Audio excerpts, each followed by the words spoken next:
Baik, Assalamualaikum warahmatullahi wabarakatuh.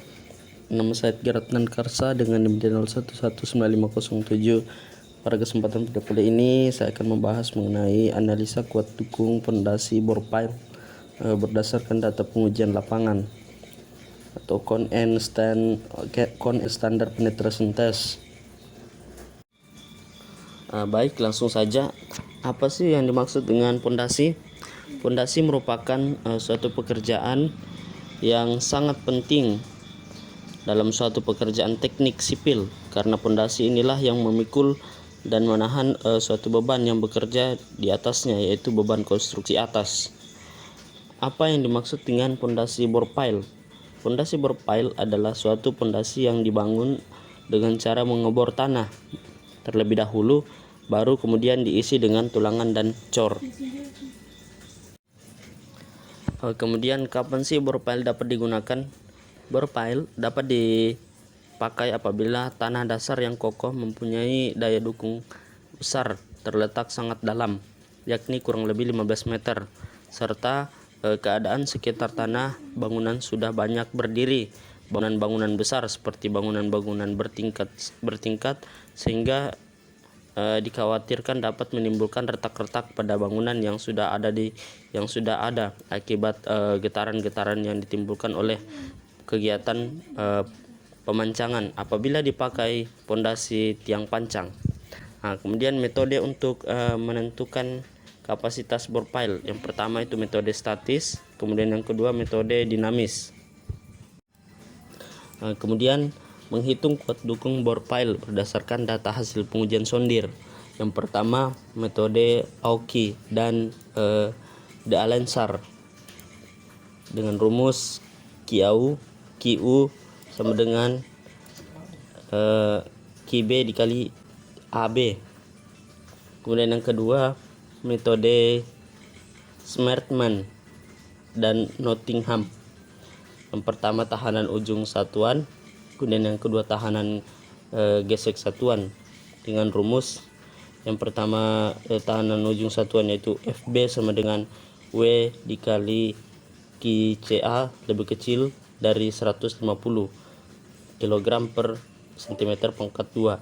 Kemudian yang kedua tahanan gesek satuan dengan rumus VS sama dengan KF kali QF. Kemudian yang ketiga metode Meyerhof.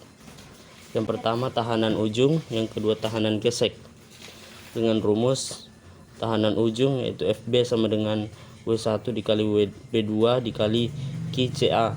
Kemudian yang kedua rumus tahanan gesek yaitu FS sama dengan KF dikali QF. Kemudian menghitung kapasitas kuat dukung bor pile dari hasil standar penetration test atau NSPT terbagi menjadi 3. Yang pertama itu metode O'Neill dan Rees tahun 1989. Yang pertama itu tahanan ujung ultimate dengan rumus QB sama dengan AB kali VB. Kemudian yang kedua tahanan gesek ultimate dengan rumus VS sama dengan tekanan over border dikali sudut gesek antar tanah. Kemudian yang kedua metode Meyerhof tahun 1974. Yang pertama kuat dukung ujung dengan rumus QB dikali QB sama dengan AB dikali QD. Kemudian yang kedua tahanan ujung dengan rumus QS sama dengan sigma AS kali QS. Dan tahanan sisi tiang rumusnya seperti di bawah ini. Kemudian yang ketiga metode Coley dan Castello tahun 1981. Pertama kuat dukung ujung, rumusnya itu QB sama dengan AB dikali QR kali NQ. Kemudian yang kedua kuat dukung selimut dengan rumus QS sama dengan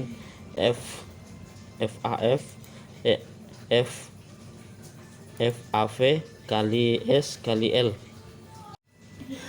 Kemudian kesimpulan yang pertama, dengan data sondir dan ukuran diameter tiang bor pile yang berbeda dengan memakai 2 metode perhitungan Smartman dan Nottingham, dan Meyerhof dapat dilihat perbandingan kuat dukung ultimate fondasi tiang profile persentase perhitungan dengan metode Sherman dan Nottingham lebih optimis, yaitu kurang lebih 6,24% dibanding dengan memakai metode Meyerhof yang bersifat konservatif. Kemudian yang kedua, begitu pula dengan hasil perbandingan perhitungan kapasitas kuat dukung tiang profile dari data NSPT dengan memakai metode O'Neill dan Reis, metode Meyerhof dan metode Coley dan Castello. Metode O'Neill dan Reis lebih optimis dengan soft faktor yang relatif kecil. Kemudian yang ketiga, perhitungan kapasitas kuat dukung tiang profile yang lebih optimis dengan soft faktor kecil. Faktor kecil akan berdampak pada efisiensi penggunaan material dan penghematan biaya konstruksi. Sekian penjelasan yang dapat saya sampaikan, kurang dan lebihnya mohon dimaafkan. Saya akhiri, wabillahi taufiq wal hidayat. Wassalamualaikum warahmatullahi wabarakatuh.